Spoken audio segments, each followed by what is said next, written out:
Hey, I'm Chef Keith Snow. Welcome to another episode of Harvest Eating. Today I'm going to show you how to make the perfect roast turkey for that Thanksgiving meal or any other time of year.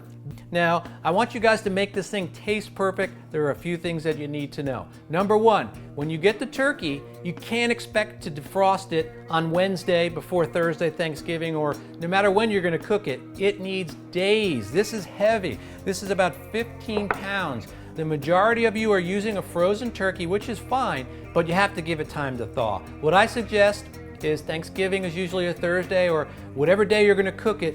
Let this thing be in the refrigerator a minimum of 3 full days before the morning of when you're going to cook it.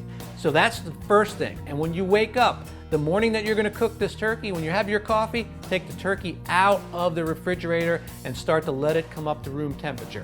Then, what you need to do to the turkey is you're going to cut it out of its wrapper. You're going to want to rinse it really well inside and out with cold water. Remove the giblet bag. Inside the cavity of the turkey are the internal parts. Take those, put those in a pot of water. You're going to make a giblet gravy with that. We've got another video to show that. But once the turkey's been thoroughly rinsed, that's been removed, pat it dry, and now you put it into your roasting dish and we can address the thermometer. Again, probably 95% of you are going to buy a turkey that's got a little thermometer, pop-up thermometer in there. The FDA sets those to come out at about 185 degrees. If you wait and take your turkey out of the oven, after that thing pops up, you're going to have dry turkey. There's no way around it. That just takes too long to pop up. The turkey's overcooked. What you need to know is the internal temperature for poultry, turkey, things like that, 165. And what you're going to do is use a probe thermometer or a stick thermometer like this. Make sure that this is calibrated properly. There's a video on the website that shows how to use a little wrench and you can adjust it.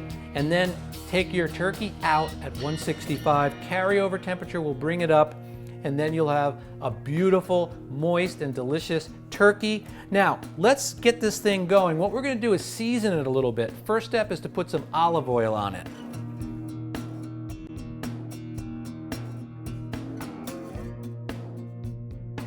And now we're going to add some kosher salt and just liberally put this over, not too much. It's going to stick to the olive oil that you've put on there. A little bit of black pepper. And what you can do to make sure that all this is on there well is just take a little pastry brush and just paint this on. That way you're going to get nice even browning, and that's what the oil helps to do. So we brush that on there. And the next thing we're going to do is focus on our aromatic vegetables. Right here I've got the mirepoix, celery, carrot, and onion. What we're going to do is get these alongside the turkey. So we're going to take these carrots and just cut the tips off. And then you just want to break them up by hand and just distribute them around the turkey. And you're going to start building your flavor components for that great gravy. Just get those tossed around. Next, we've got some simple celery. You can see I've even got a few leafy tops. Again, very rustic. Just take it with your hands and cut it and drop it in. Now let's get our onion cut up. And this doesn't need to be a fancy cut.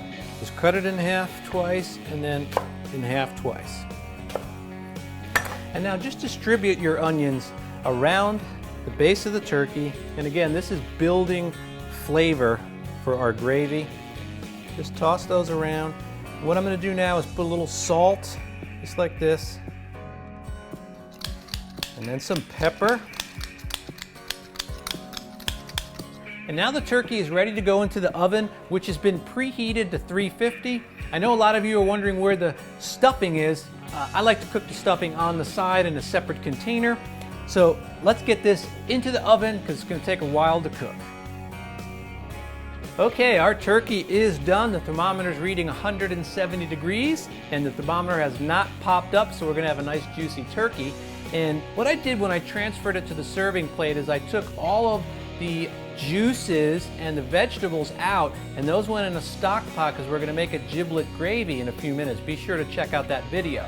Now, one thing to note, when the turkey first went in the oven, there wasn't any water in the dish, and what I like to do is let the turkey start browning without any water. That way it gets a good color on it. And then I added about 2 cups of water in that. And then at 2.5 hours, when I was checking the turkey's temperature, it started to be a little dry in the bottom, so I added another 2 cups of water. And it's important to keep it moistened at the bottom because you don't want the turkey to burn.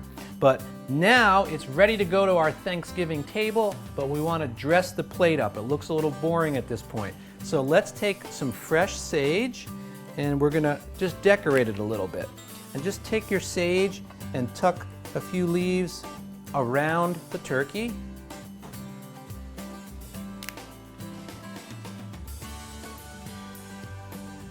And then lastly, we're going to take some beautiful oranges. We're going to cut these in half. And these are going to complete the presentation, and just tuck those right around the turkey like that. Okay, that completes our presentation. One last thing before you bring this to the table.